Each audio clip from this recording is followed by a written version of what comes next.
এই যে শাহাবুদ্দিন চুপ্পু, এই লোকের আমল নাম আপনারা ভালো করেই জানেন। উনি কি ছিলেন? সামান্য একজন উকিল থেকে শুরু করে উনি বিচারপতি, জজ। সেখানে তার তার যে আমলনামা আছে, আপনাদের কাছে এখন সেই কথা বলতে গেলে সময় লাগবে। তার দুর্নীতির রেকর্ড আছে, এবং এরপরে তিনি দুদকের ডিরেক্টর হন। এরপরে তিনি ইসলাম গ্রুপের সম্পদের পাহারাদার হন। এমন একজন বিতর্কিত ব্যক্তিকে, এবং এমন একজন কি বলে, ওই যে করে নাকো ফুসবাস, মারে নাকো ঢুসডাস, ছোটে নাকো হাঁটে না, কাউকে যে কাটে না, এমন একজন মানে দালাল, পাঁচটা গোলামকে শেখ হাসিনা তার সকল অপকর্মের সাপোর্ট নেওয়ার জন্য প্রেসিডেন্ট বানিয়েছিল। জুলাই অভ্যুত্থানের পরে, জুলাই বিপ্লবের পরে প্রথম যে কাজগুলো আমাদের করণীয় ছিল, তার মধ্যে এক নম্বরে আমাদের উচিত ছিল এই ফ্যাসিস্টদেরকে তাড়ানোর পাশাপাশি এই শাহাবুদ্দিন চুপ্পুকে তাড়ানো। সেটা আমাদের রাজনৈতিক দলগুলোর এবং বিপ্লবী বন্ধুদের রাজনৈতিক ভুল থাকতে পারে, কিন্তু আজ অবধি যখন সাংবিধানিকভাবে আপনারা কোশ্চেন তুলছেন সংবিধানের, আমাদেরকে এই সরকার হাতির পাঁচ পা দেখাচ্ছে। তাদের ভাষার মধ্যে কি পরিমাণ অবজ্ঞা, কি পরিমাণ অবহেলা ফুটে উঠেছে, আপনারা নিজেদের চোখে দেখেছেন।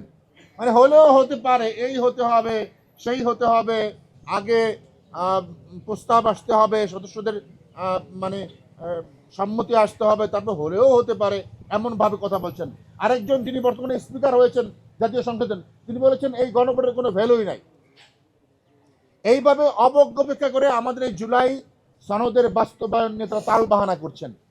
একইভাবে ফ্যাসিস্টের এই মানে দালালকে এখনো বসিয়ে রাখছেন। এখন আমার প্রশ্ন হচ্ছে, আমাদের প্রশ্ন হচ্ছে, এই যে ইমাম সাহেব থেকে শুরু করে, ওই যে প্রধানমন্ত্রী থেকে শুরু করে মসজিদ ইমাম সাহেব পর্যন্ত পালিয়েছে, আর শাহাবুদ্দিন চুপ্পু পালাতে পারে নাই বলে তাকে রেখে দেওয়া হয়েছে।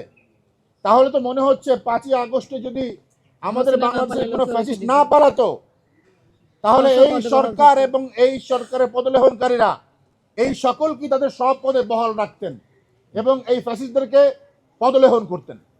তাহলে আমাদের বাংলাদেশ স্বাধীনতা সার্বভৌমত্বের কি মূল্য, এই 15 বছরের সংগ্রামের কি মূল্য, 16 বছরের অপশাসনের বিরুদ্ধে যে সংগ্রামী আমরা মানে ভাইয়েরা জীবন দিয়েছেন, রক্ত দিয়েছেন, তাদের সে রক্তের কি মূল্য রাখা হলো এখানে? যেহেতু নির্বাচিত প্রতিনিধিরা আছেন, যারা বাংলাদেশের জনগণের ভোটে নির্বাচিত প্রতিনিধি, সেই প্রতিনিধিরা যদি অনাস্থা দিয়ে, টু থার্ড মেজরিটি দিয়ে অভিশংসন করতে পারে, তাহলে বাংলাদেশের জনগণের পক্ষ থেকে হবে এবং জনগণের প্রতিনিধিরাই করবে এবং সবচেয়ে গ্রহণযোগ্য হবে এবং সংবিধান লঙ্ঘনের কোনো বিষয় স্পষ্ট থাকবে না।